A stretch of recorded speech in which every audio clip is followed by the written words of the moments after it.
Good morning. I hope you all are doing well. If you are fortunate to have a class tomorrow morning at around 8:40, which includes the Thursday morning lab, there's going to be a fire drill, I just found out. Woohoo! So around 8:40 in my class tomorrow, or in whatever class you have, if you have a class at 8:40, we'll all walk out of class and go down to the farthest parking lot next to the busy road. Hope we'll just take a few minutes, but I did want to give you a heads up about it because I just found out about it myself. All right.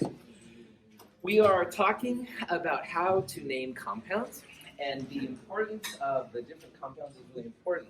So H2O, H2O2, quite different. We saw HgCl and HgCl2 on Monday, so it's pretty important. There's two types of glue that holds atoms together. And one type of glue is called ionic bonding. And in ionic bonding, you have to have positives and negatives next to each other. And that attraction between the positive and negative is actually pretty strong.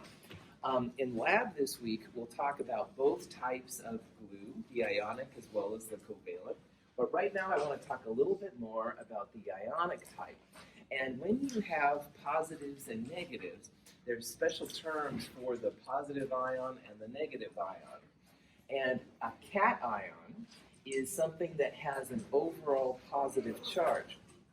And if you look right here, this is an example of the formation of a cation.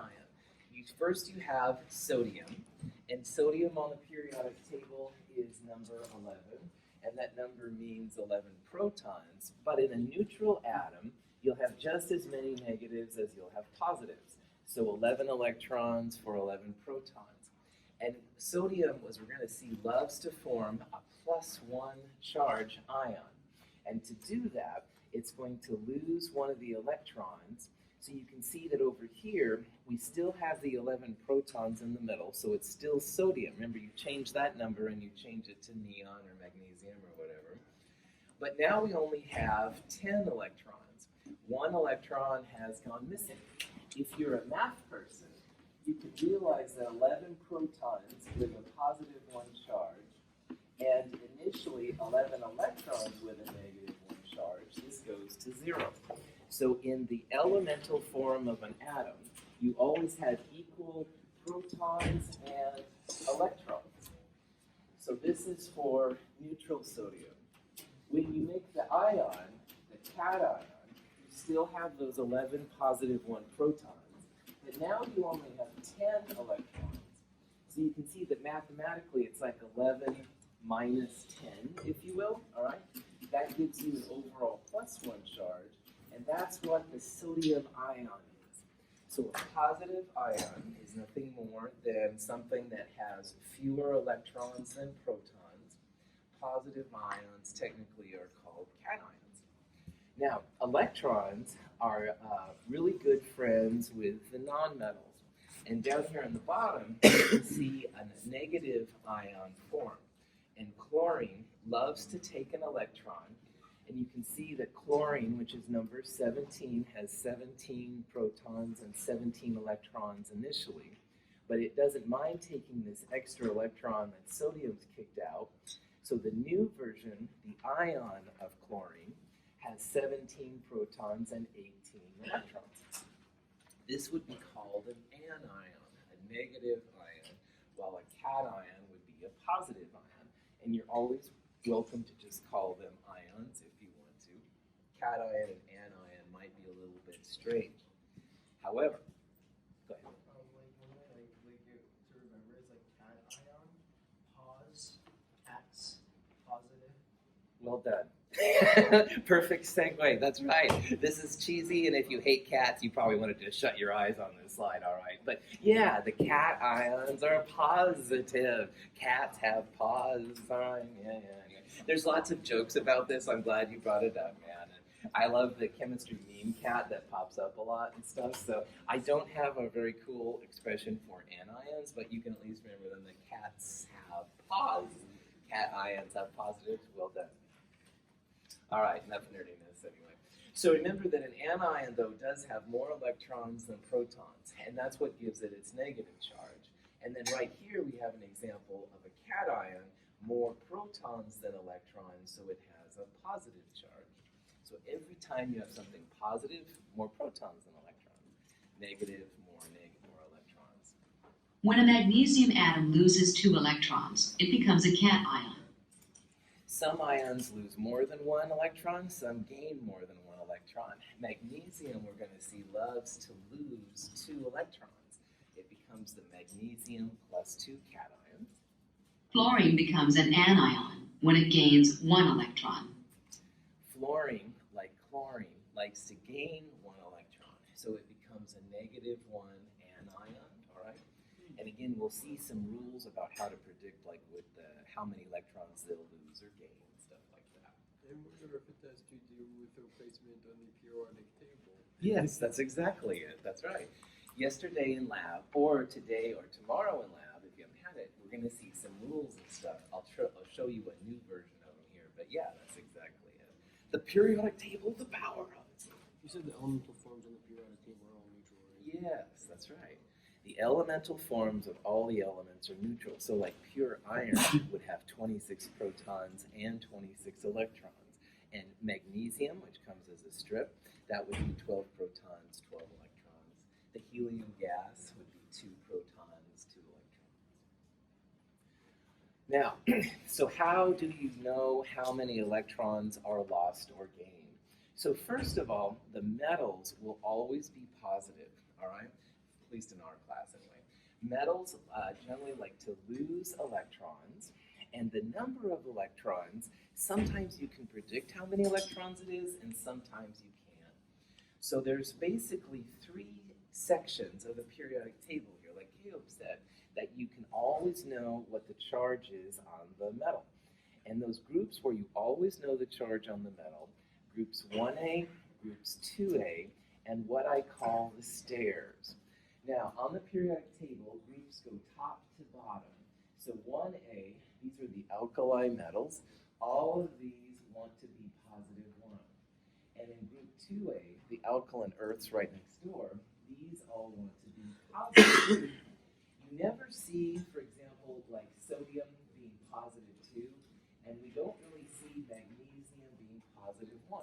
They're almost always positive 1 if they're group 1A, or positive 2 if they're group 2A.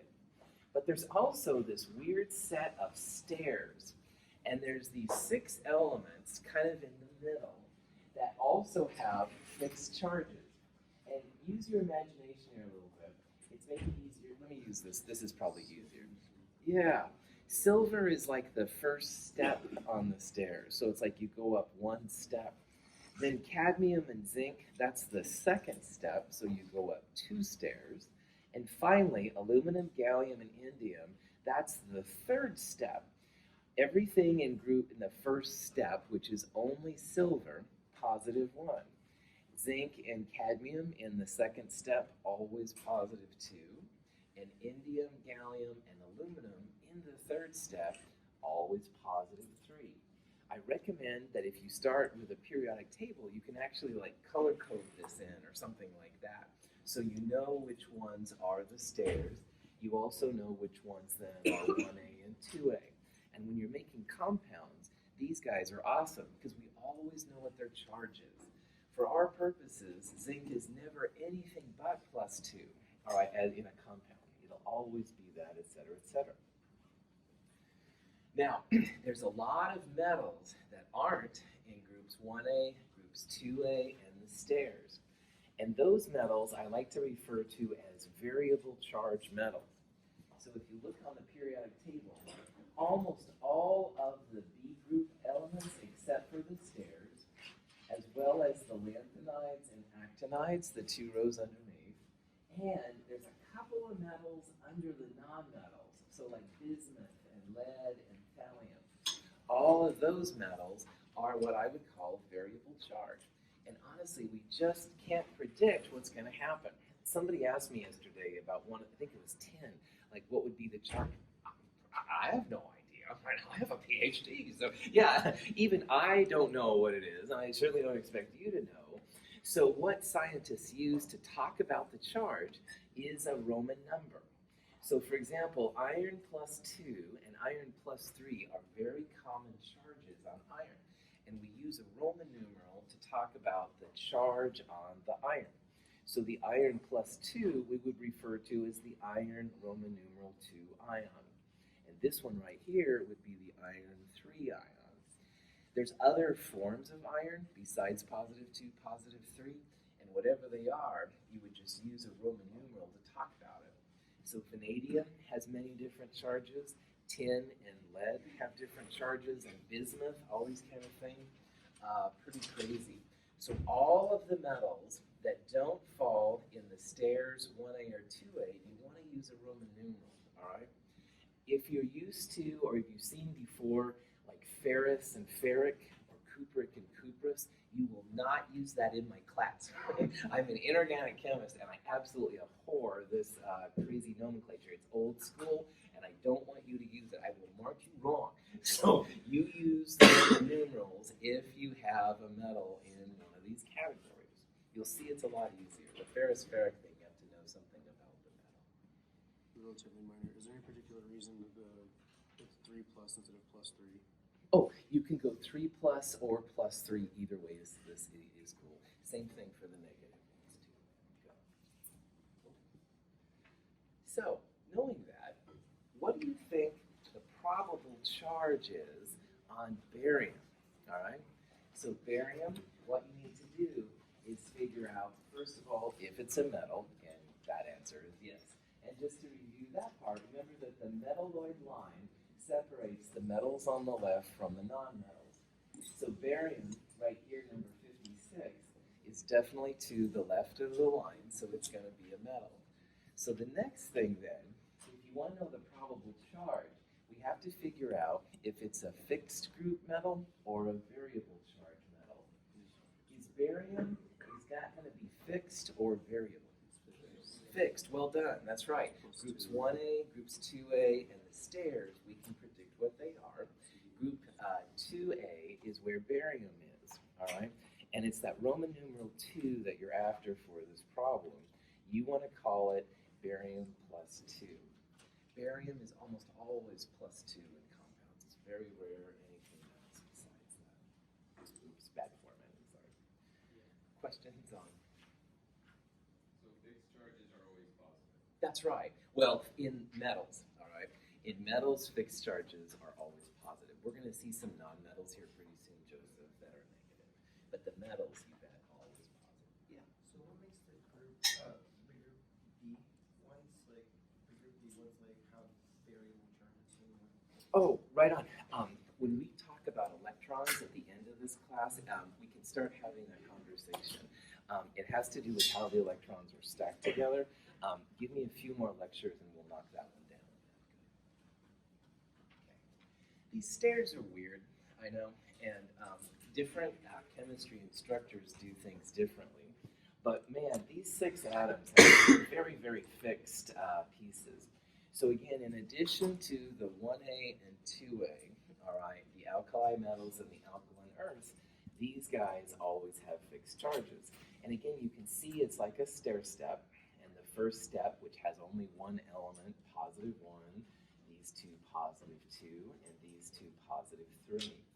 So notice here it's weird, and again, some of these things I can't explain either after we have a conversation about electrons, like why silver is always plus 1. People debate this still, but it is something that's observed. It's very, very rare to see like silver as positive 3 or something like that. Now, Joseph asked a really good question about the positiveness, and the metals that are fixed charge will always be positive. But the nonmetals, in general, have fixed charges, but they're going to be negative because they're the ones that take the electrons in from the metals, while the metals are giving up the electrons. So you can see here that here's like some of the general patterns. And generally speaking, to figure out the charge on the nonmetal, you take the group number and you subtract 8. So if you're using my American version of the periodic table, the halogens are group 7A. And 7, that group number, minus 8. You can see how all of these are negative 1. Group 6, oxygen, sulfur, as well as selenium and tellurium below it. 6 minus 8, all of those are -2. And over here we have nitride, phosphide is underneath it, arsenide, 5 minus 8, all of those would be -3. So these are fixed charge as well, but these are now nonmetals. And, excuse me, you can see that generally it's 5, the group number minus 8. All right, they're all negative. Also notice here how in chemistry we change these when they're with a metal to an IDE ending. Electrons are the currency of chemical reactions. Like you have to figure out how the electrons are transferring around to see what the products are. And knowing which one is the negative side can be really helpful. And when the nonmetals are with metals, the nonmetals are the negative ones, so we give them an IDE ending. So that's why NaCl is sodium chloride, not sodium chlorine, all right? So bromide comes from bromine, nitride from nitrogen, etc., etc. If you see the IDE ending, that means that side is a little bit more negative than whatever it's paired up with. So let's say that you wanted to know what the charge was on a phosphide ion, all right? So the IDE, again, is just a way to talk about an ion that's negative. What element do you think starts, where does phosphide come from? What element? Phosphorus, that's right. So phosphorus becomes phosphide, nitrogen becomes nitride, etc. Good. Phosphorus and nitrogen, etc. are in group 5 on the periodic table. So 5 minus 8. Phosphide should be a -3 ion when it's with different things. Any questions? So when you look at all the periodic table, there's kind of like 3 sections to think about when you're making ionic compounds, all right? The 1A, 2A, and the stairs, those are metals, and they're fixed charge. That means predictable, and that's good in science a lot of times. The charge will always be positive. The magnitude for 1A and 2A is equal to the group number, but again, those stairs go +1, +2, +3, so that's why it says mostly there. But the nice thing is we know those charges all the time, at least in our Chem 200 series. 5A, 6A, 7A, and the nonmetals, those are also compounds where we know their charge all the time. The charge is always going to be negative. It's the group number -8. So that's why chloride is -1. Group 7 on our periodic table for America, -8, -1 charge. But you do change the chlorine to chloride. The IDE becomes important so you can tell which one is which. But there's a lot of metals, like we talked about, that aren't in this section, and because they're metals, they're not nonmetals. So for those, we need to have the Roman numerals, and that Roman number just talks about what the charge is. The variable charge metal is most of the transition metals, lanthanides and actinides, a couple of the metals under the nonmetals. Any questions? There's one beast in this section that we just have to deal with, and I always feel bad talking about this. But most of what we've talked about so far have been monatomic ions. So mono means one atomed ion. So for example, chloride is Cl-1. Sodium ion is Na+1. So single individual atoms. There are, though, these groups of atoms, all right? And they come together, and they're actually amazingly stable. The common one that I'll talk about in lab coming up, or I talked about yesterday, is nitrate. And nitrate is a combination of 1 nitrogen and 3 oxygen atoms, so 4 atoms total. And if you sprinkle on 1 additional electron, you end up making the nitrate ion. And the nitrate ion is super stable. All right, it's actually so stable it's hard to get rid of when it's made. If you hear something with nitrate, this is an example of a polyatomic ion, and there's thousands of them. All right, we're just going to look at the more common ones, but you kind of have to start thinking about memorizing them. And I hate using the M word, and I, as an instructor, apologize to you for saying the M word, but I don't know a better way to do this, and it's going to pop up all the time.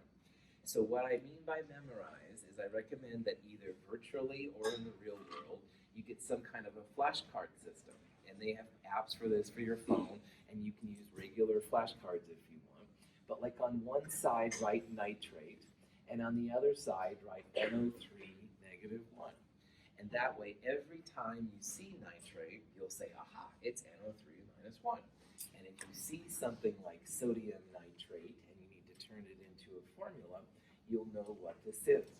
And so when you're waiting for your friend to get out of class, or you're waiting for your mom to pick you up, or I mean, whatever, you can just flip through some of these, or virtually. I'm still kind of old school. In the lab we're doing this week, there's a list of the polyatomic ions I would like you to know/memorize. So check that out. There are some patterns. We'll talk a little bit about them here. And also in your companion, there's an interesting thing on polyatomic ions and acids. And there's a little learning mnemonic you can use if these are weird to you. But start looking at this, all right? This is going to be important. This is something I want you to know. Yeah. So that's all the ones we need to remember. Cool. The list I want you to know is the lab this week, the nomenclature lab. So it's different than that. There's a few more. Not that many more, but if you know those, man, then honestly, you should be good all the way to the end of your chemistry career. So yeah, so good call. There is a list. It's in the nomenclature lab. It's different than this list. This is just something I got from the teacher. Yeah, see. So I'm wondering what you mean when you say stable for an ion. So I was thinking of when something's stable that has a full amount of electrons. Cool. So full amount of electrons is going to really start varying. So like a sodium ion missing an electron is more stable than elemental sodium. All right, it's something that will exist. Like the sodium ion runs around in our water. Nowhere on the earth do you have elemental sodium. So some ionic forms are more stable than the neutral versions they come from. And that's something we're exploring in this class, yeah. There's levels of stability that you see in ionic forms that you don't see in the elemental parts. And this whole class is basically about how to figure out when things are stable and not, and we'll explore that.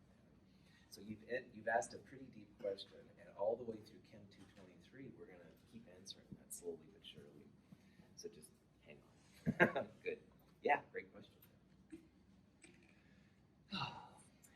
This little pattern right here is important, I think, for a couple of reasons. A lot of the polyatomic ions, more than 2/3, are oxygen-containing polyatomic ions. So if you look at this list right here, all of these have chlorine, and all of them are a -1 charge. But what changes is the number of oxygens, all right? If you see a name with an ATE or an ITE, that's one hint about finding out that that polyatomic ion has oxygen. So look, here's chrome 8, ATE, permangan 8, all right? And here's nitrite, stuff like that. ATEs and ITEs mean oxygen-containing species. In the companion, in the handout, it talks a little bit more about this pattern. The ATE form is supposedly, going back kind of to what Zeke said a little bit, the ATE form is supposedly the most stable. So you see chlorate, for example, a lot more than you see chlorite or perchlorate. If you know which one is the ATE form, then adding an oxygen means you add a per to the front. So perchlorate has one more oxygen than chlorate, the base version. On the other hand, the ITE version has one less oxygen than chlorate, than the ATE. So chlorite has one less oxygen than chlorate. And you can probably see then that two less oxygens makes the hypochlorite version. And this pattern is followed. But what is weird here is that not all of the ATEs have three oxygens. So sulfate down here, sulfate is the most common form, the most common polyatomic with sulfur. And one less oxygen than that would be sulfite. So it's a relative pattern. It's not that all the ATEs have three oxygens, although a lot of them do. But you can then use this kind of -1 oxygen as chloride kind of pattern to kind of make a little bit better sense of it. When you look at the list in the nomenclature lab, at first it's like, oh, Russell, what are you doing, man? But using these patterns, I think, will help a lot to make it a little bit easier. Okay. Yes? Would there be just a manganate ion? Cool. Using this pattern, it's totally reasonable to have like, you'd have like an MnO3 -1, but Eric, I've never heard of that before. So I honestly don't know why this is permanganate. It must be an older kind of nomenclature and stuff that I'm used to. Good. But in theory, yeah, if someone creates the manganate ion, aha, manganate would have one less oxygen than permanganate. You should be able to use this pattern to predict what's going on. Okay. Which of these polyatomic ions probably does not contain oxygen? Now, again, by looking at the name here, you should be able to figure out the ones that have oxygens and the ones that don't have oxygens. Do the ATE polyatomic ions usually have oxygens? You bet. Sulfate, nitrate, and chlorate. So do the ITEs, all right? So hypoiodite, it was going to have it. ATE, cyanide. You've probably heard of that one, man. Cyanide, Cn-1, does not have any oxygen with it. And again, it's not cyanate, which is a different whole polyatomic ion, but cyanide, no ATE and no ITE. So often, this will help you to figure out what's going on. Cyanide is an example of a polyatomic ion that doesn't have oxygen.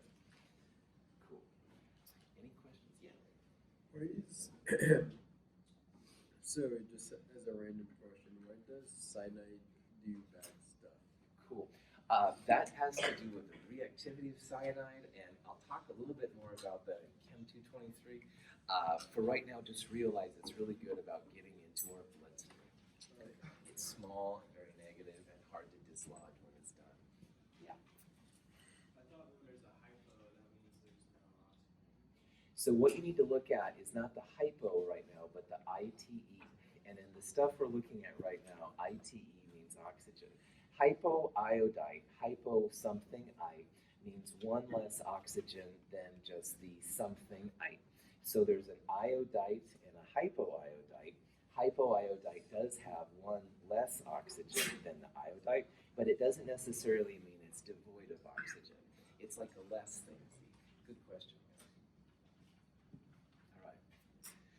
Oh yes, Nick the Camel. Now, if you're like, oh, Russell, fascist, memorize things and stuff like that, I want to introduce this. Some people love this and some people hate this, and I don't care if you love it or hate it, but I want to give you all the things that I can think of that might make a little bit of help. This silly expression can be useful when you want to know the ATE form, the base form of the polyatomic ions. Nick the Camel Brat ate icky clam for supper in Phoenix. And you're like, okay, I think you've lost it now, Russell. Well, this is actually a little mnemonic to help you figure out what's going on. Now, nitrate has a nitrogen, and Nick of the Nick the Camel Brat, etc., begins with N. Notice here how the first letter is the central atom in the polyatomic ion. And notice here how when you look at the word Nick, the red letters are consonants and the blue letters are vowels, all right? The number of consonants, non-vowels, not A-E-I-O-U, all right, those represent the number of oxygens. And the number of vowels represents the charge on the polyatomic ion. So if you don't know what nitrate is, but you know Nic, all right, 4 letters, so that means 4 atoms in the polyatomic ion. Nitrogen of N is the central one, 1 vowel, -1, 3 consonants, 3 oxygens. This actually works pretty well, which is kind of interesting. It's a silly thing. It's something that some people like and some people don't. There's a handout in the companion, and that's something goes more into detail about this. Sometimes people use crepes for chromate. Anyway, you can go crazy with this, or you can just, say, and I'm going to memorize it. And I don't care which way you do it. I really don't, man. But this is sometimes something that can help. So, question. A lot of the polyatomics are related to acids. And we're going to introduce the nomenclature of acids here. We're going to talk more about what an acid is later. But an acid is just something with an H on it, and that H is like super reactive. You can think about acids as not like scary things that made Two-Face and Batman, but you can think about acids as being a source of energy in chemistry, all right? So making things happen, sometimes you need a little acid to get it going. HNO3 is an example of an acid. It's nitric acid. And the nitric acid has 1 hydrogen, which is acidic. And the chemists will always, or at least they should, have the hydrogen listed first because it's so important. And when the acid has done its thing, when the H plus has been dislodged, you end up with that nitrate ion again we've been talking about. So it's like this H is acidic, and when it comes off, you've got a polyatomic ion. Now, not all hydrogens are acidic, and this is something we're going to talk about as we go through the course too. But for right now, if you see an H listed first, that means you've got an acid, so be careful. Another one I want to talk about here real fast is ammonia and ammonium. Now, ammonium is a positive polyatomic ion. Most of the polyatomic ions are negative, nitrates, sulfates, chromates, etc., etc. But ammonium is one of the positive ones. Ammonium is different than ammonia. And ammonia and ammonium are ones you've got to know which is which. Notice how the ammonium NH4 plus 1, NH4 plus 1 has 1 additional H plus relative to ammonia. Ammonium is a little bit acidic. Ammonia, on the other hand, doesn't have that acidic property. Ammonia at room temperature is a gas, but if you put it in water, it makes ammonium hydroxide. This is what we use during the ID of the unknown compound lab. And it can make then ammonium, which can go on to do interesting things. So just realize ammonia and ammonium are different things. Ammonium is the positive polyatomic. Ammonia is NH3. Here's some other ones and kind of what they look like. These little pictures I'm showing are things we're going to draw in Chem 222. If you've seen Lewis structures, these are basically like a type of Lewis structure.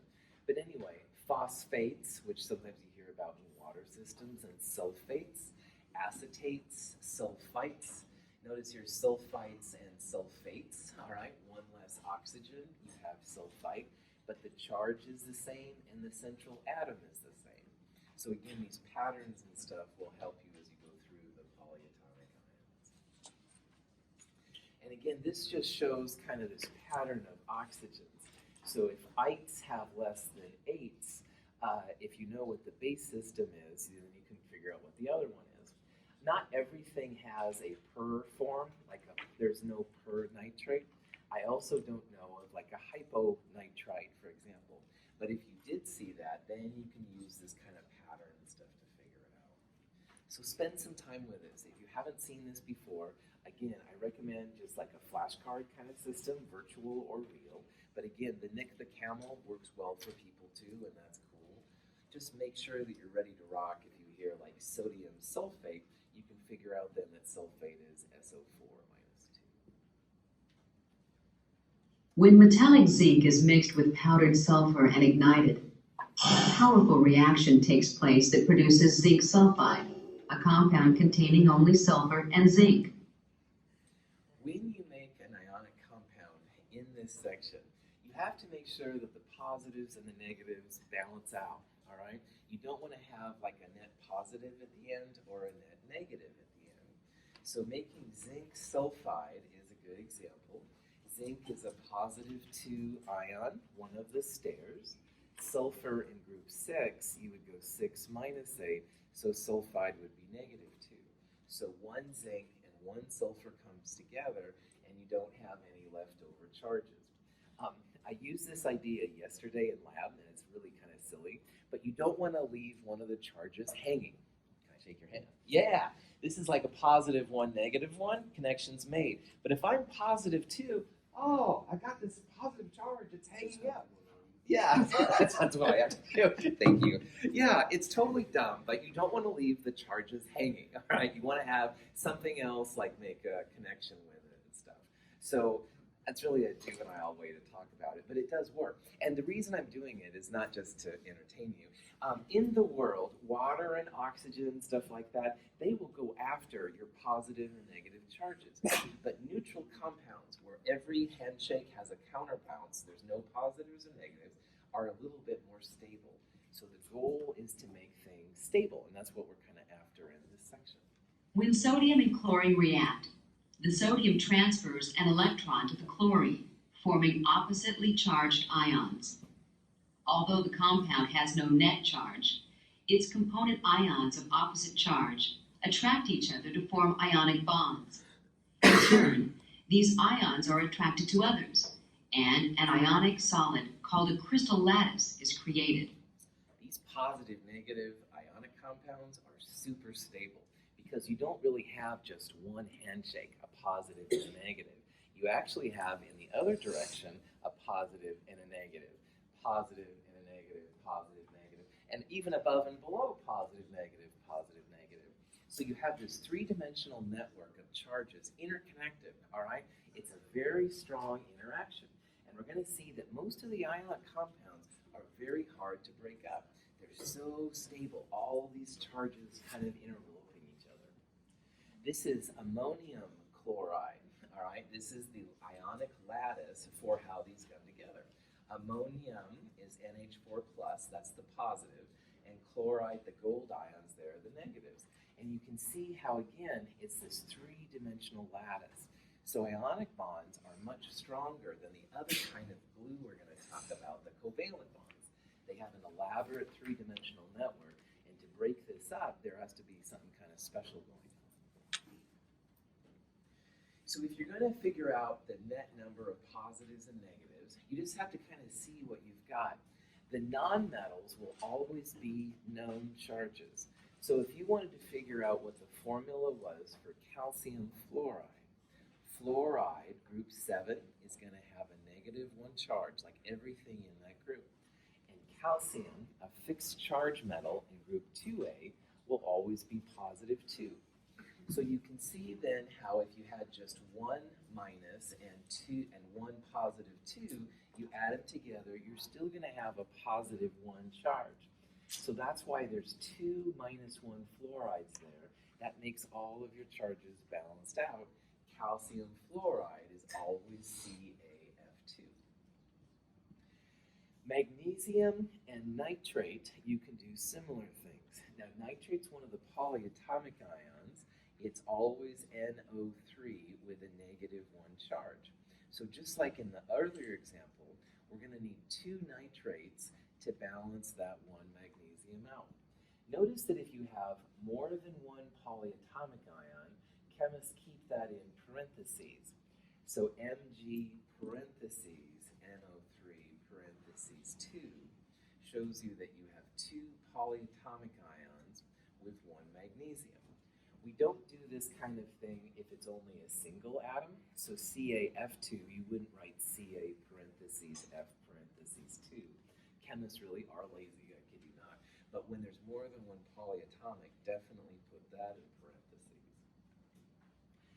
Then finally, if you have a variable charge metal like iron, all right, you have to either know what the charge is on the metal, like if it's given to you, or the name itself will tell you what the charge is. So iron 2 phosphate means you have an iron plus 2, and phosphate is PO4 negative 3. Now when these two come together, notice that 2 times 3 is 6. 6 is like the common denominator. So 6 divided by 2, we're going to need 3 irons, and 6 divided by 3, we're going to need 2 phosphates. So iron 2 phosphate is Fe3 parentheses PO4 parentheses 2. A lot of times, and we'll talk about this in lab, you can use the crossover method. That doesn't work all the time, but if you do, the 3 on the phosphate goes to the iron, the 2 on the iron goes by the phosphate. And again, you have to put the Roman numeral in because you also have iron 3 phosphate as an example. If your iron is plus 3 and your phosphate's negative 3, it's going to be a 1-to-1 ratio of compounds.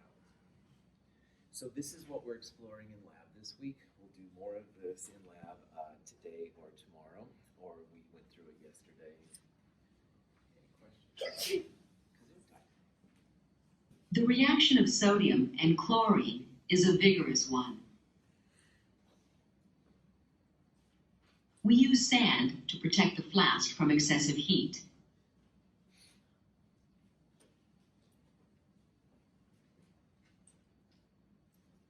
Then, we fill the flask with chlorine gas.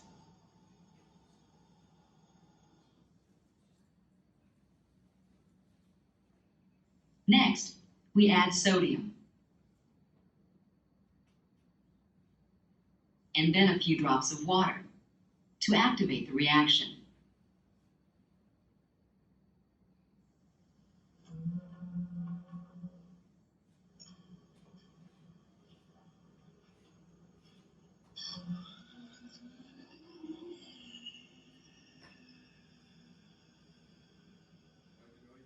The reaction produces sodium chloride.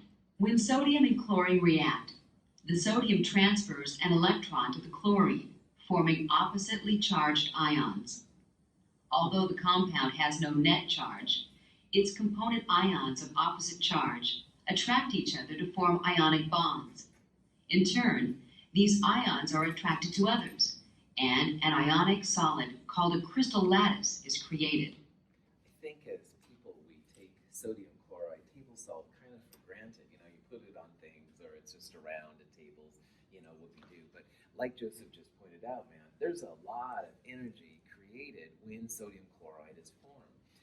That flame you saw and the sounds and stuff, that's all the energy that's happening when the NaCl lattice forms. So the green ones on this one are chlorines and the red ones are sodiums.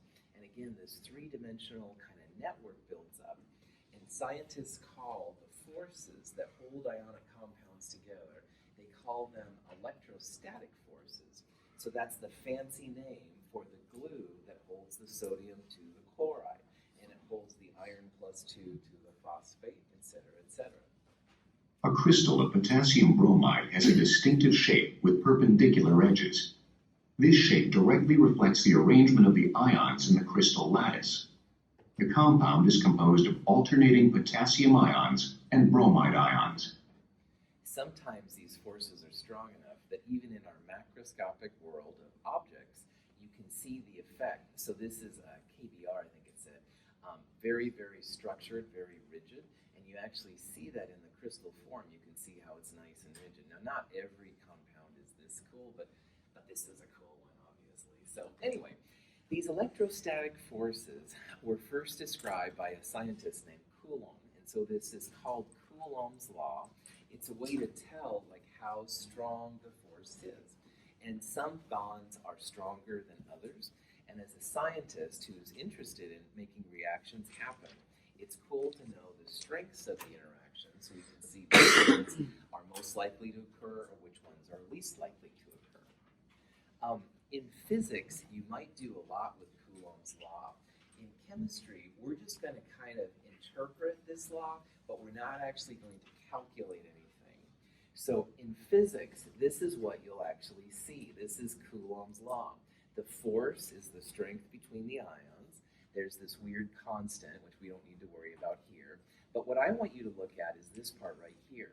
The force is directly proportional to the number of positive and negative charges. That's what this means, all right?